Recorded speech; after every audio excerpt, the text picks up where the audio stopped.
All right, we're going to review the new OOTP 24 trailer in one take, unless the dog barks or the baby cries, then all bets are off, and what can you do?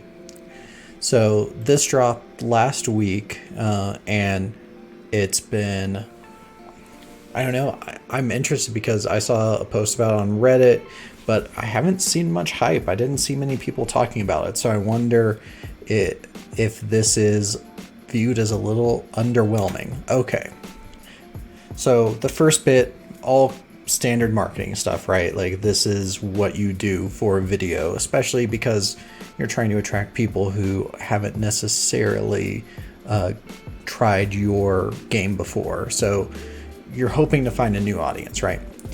But you also have to talk to your existing audience and give them a reason why they may want to buy it again. So the first thing they're talking about are these on-screen analytics. Like, this looks nice. In theory, it might help you with shifting a little bit.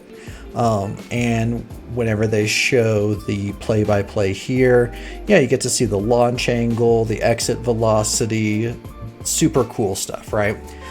But it's all cosmetic because the game engine is not bringing those sorts of variables into the match engine unless they're actually reworking it, very substantially.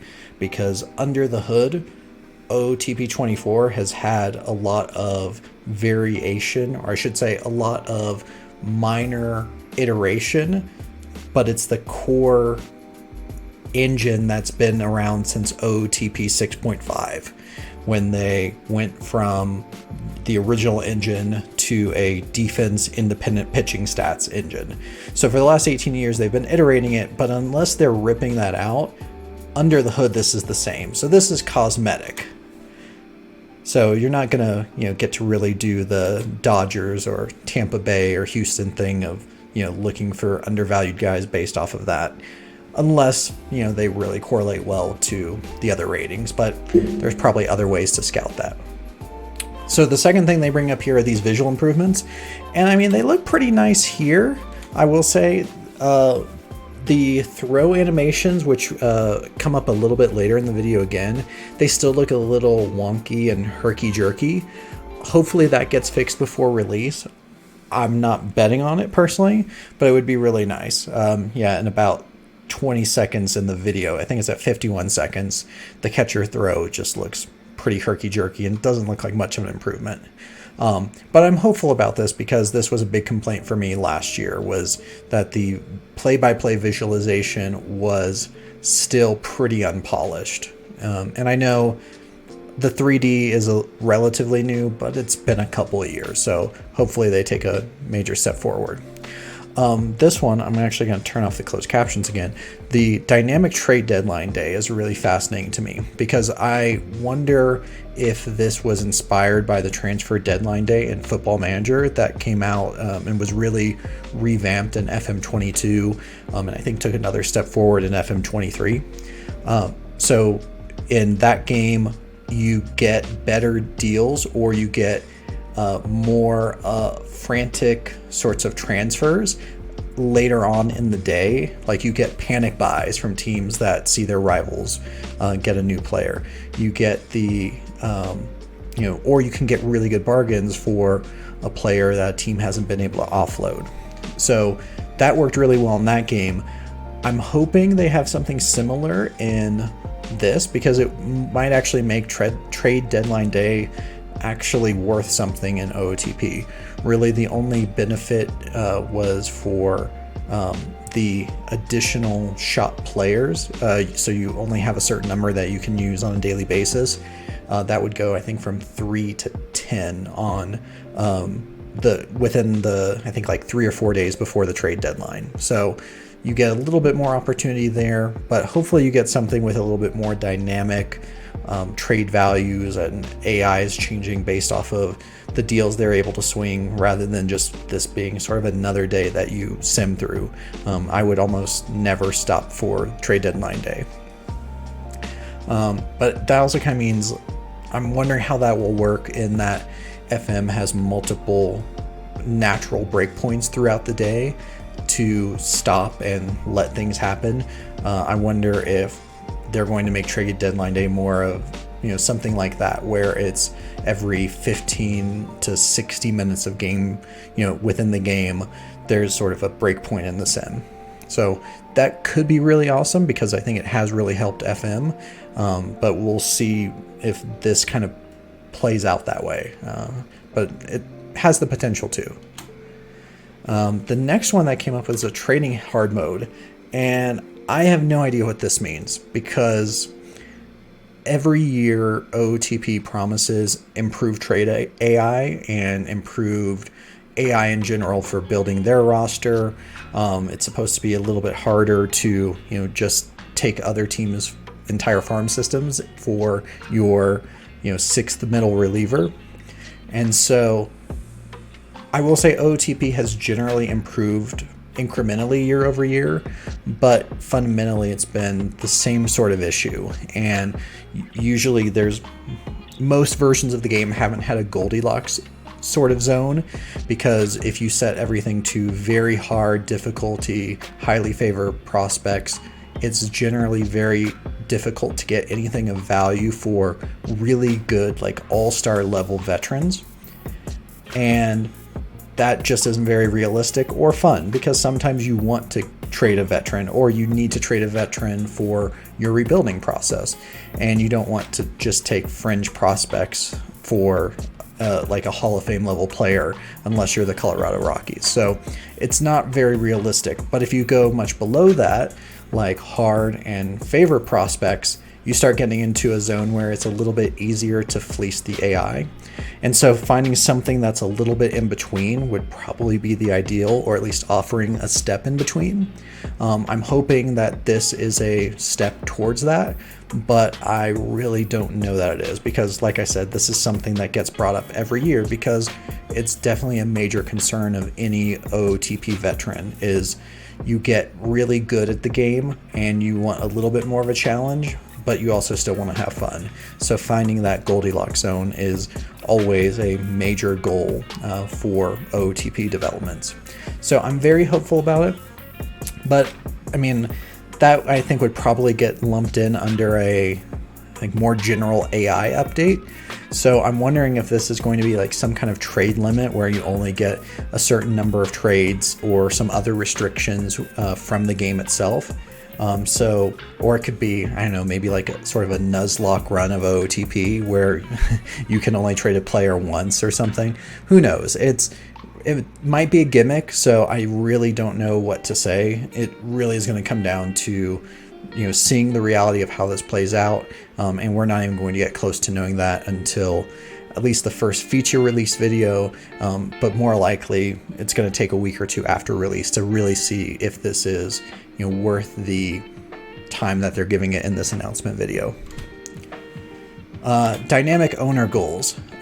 This is one of the most frustrating features in the game. I feel like 25% of Reddit posts about OOTP are complaining about unrealistic owner goals, and that's fair because it's fairly random and not that logical. Realistically, my expectations are super low for this because, firstly, it's just not implemented well at all. So improving it shouldn't be that hard in theory. But what I've seen from this, it kind of looks like the same sort of announcement that Football Manager made with dynamic vision, with the club vision. So similar things like sign players under 21, things like that. It was a major feature in FM 23. I personally can't tell a difference to previous versions of the game. It really seems very marginal, and I'm kind of expecting that here as well. Like I said, I think it has a lot of potential. The bar is really low. They could make it so much better so that it's just not an automatic, you don't automatically turn it off in your game settings unless you're a bit of a masochist, like I am.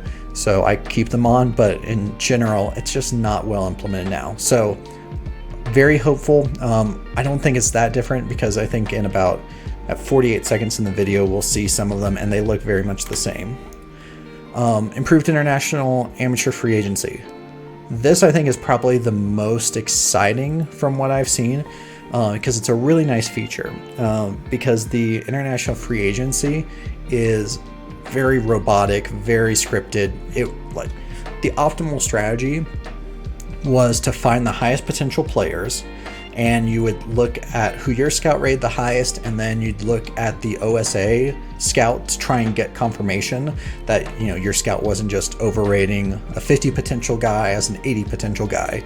So you were looking for players who were really high on both scouting reports, and then you would just offer your entire budget for them. And if you did that, you had a really good chance of landing star players in comparison to the draft. But that was just super, super robotic. There was no variation to it, really. It didn't make sense to try and do what teams do in real life, which is take their free agent budget and split it among multiple players, because finding prospects is a crapshoot, especially when you're looking at 16-year-olds who haven't fully developed their skills, who haven't finished growing, all of that. So this seems like a really nice way to make that a bit more of like a portfolio strategy of finding, the best prospect that you can, but hopefully saving some money so that you can find some bargains who you hope will not only fill out the farm system, but could get a really nice boost in talent change, randomness, and eventually become really good players in and of themselves.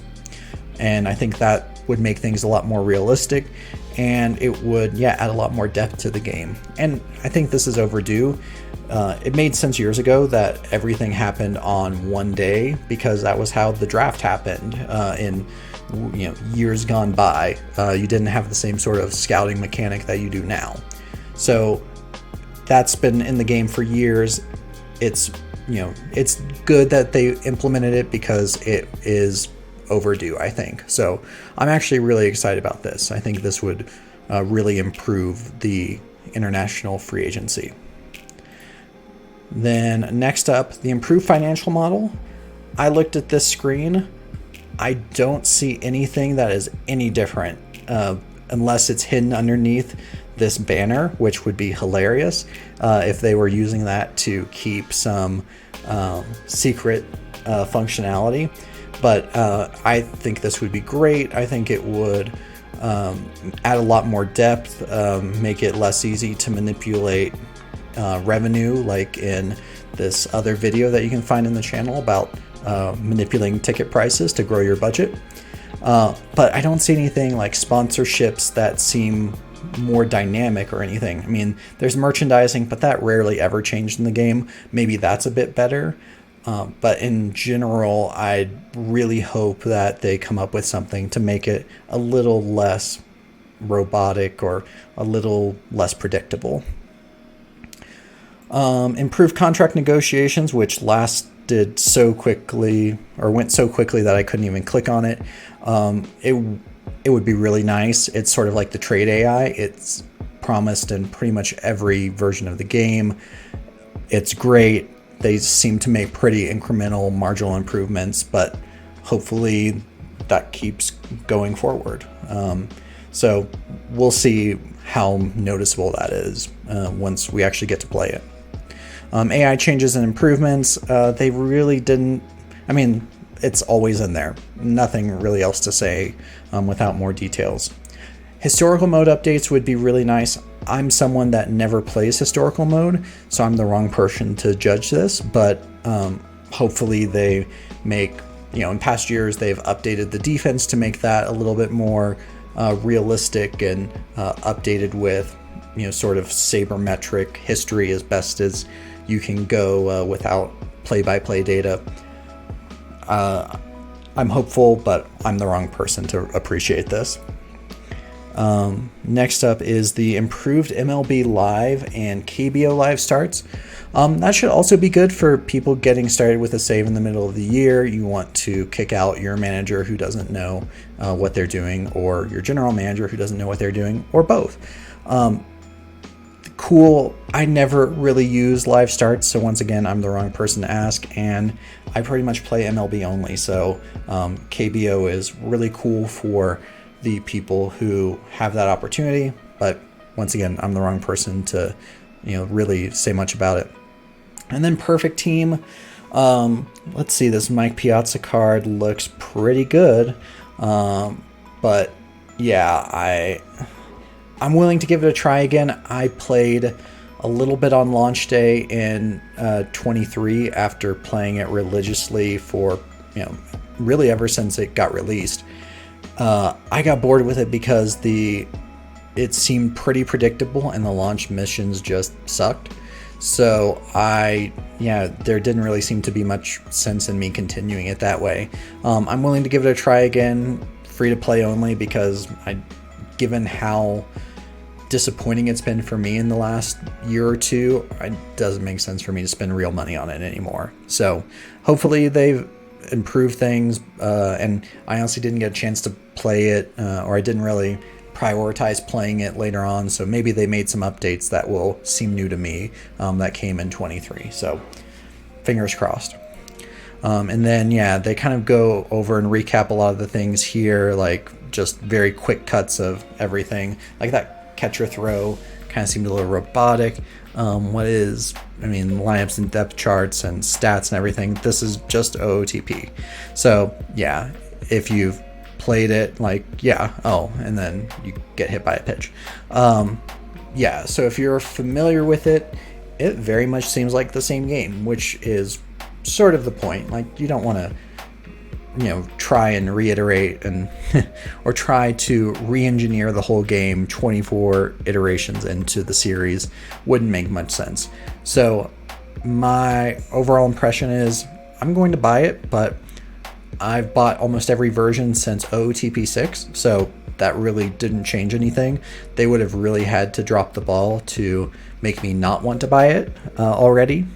So it's one of my 2 automatic purchases every year along with Football Manager. So it's definitely going to be a purchase for me as the baby monitor goes off. So I'll wrap this up quick. The biggest thing I'm looking for before I recommend it to people is understanding whether it's going to be a smooth launch and whether there's the stability and predictability that really was lacking in OOTP 23. I made a few videos on it. It's very well chronicled. The development engine was really buggy. The game had crashing issues for some people more than usual on launch. If the game improves on that, which hopefully should be a pretty low bar compared to last year, then it's probably another recommendation for me if you're going to buy it. But we'll see. I'm hopeful, but last year was really disappointing as far as launch goes. So we'll have to wait and see. If you're not excited by this video, I would totally understand, because it's fundamentally the same game, and the primary draw for a lot of people is going to be the roster updates. But that's sort of the business model. It's going to be very incremental improvement. It's going to be, polishing and maybe a few new features, but I'm not expecting anything major, especially with this, because I feel like if there were a huge sort of feature that was going to be implemented into the game, you would put it in this video, I would hope, at least. So I think this is probably, if you thought OOTP 23 didn't improve on 22, you're probably not going to think 24 improves on 23 that much. But if you're the kind of person that skips every other year, then you get both. So you get both sets of changes in one. So nothing really surprised me by this. Like I said, I'm probably going to pre-order it and play it on launch date or on the preview date, depending on how things go. And I'm excited for OOTP 24, as I pretty much always am, but definitely a lot more hesitant based off of last year's game. So let me know what you thought in the comments, and like, subscribe, all that fun stuff. And in the meantime, happy simming.